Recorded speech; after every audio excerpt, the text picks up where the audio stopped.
దేవునికి స్తోత్రం కలుగును కాక. మన ప్రభువును రక్షకుడైన యేసుక్రీస్తు నామంలో అందరికీ వందనములు. ఈరోజు పరిశుద్ధ గ్రంథంలోని వాక్య పఠనము కీర్తనల గ్రంథము 122వ కీర్తన, యాత్రా కీర్తన. దావీదుది. యెహోవా మందిరమునకు వెళ్ళుదమని జనులు నాతో అనినప్పుడు నేను సంతోషించి తిని. యెరూషలేమా, మా పాదములు నీ గుమ్మములలో నిలుచుచున్నవి. యెరూషలేమా, బాగుగా కట్టబడిన పట్టణము వలె నీవు కట్టబడి ఉన్నావు.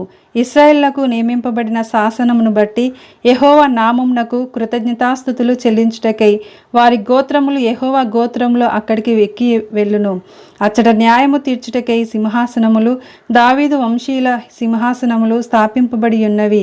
యెరూషలేము యొక్క క్షేమము కొరకు ప్రార్థన చేయుడి. యెరూషలేమా, నిన్ను ప్రేమించేవారు వర్ధిల్లుదురు. నీ ప్రాకారములలో నెమ్మది కలుగునుగాక. నీ నగరులలో క్షేమముండునుగాక.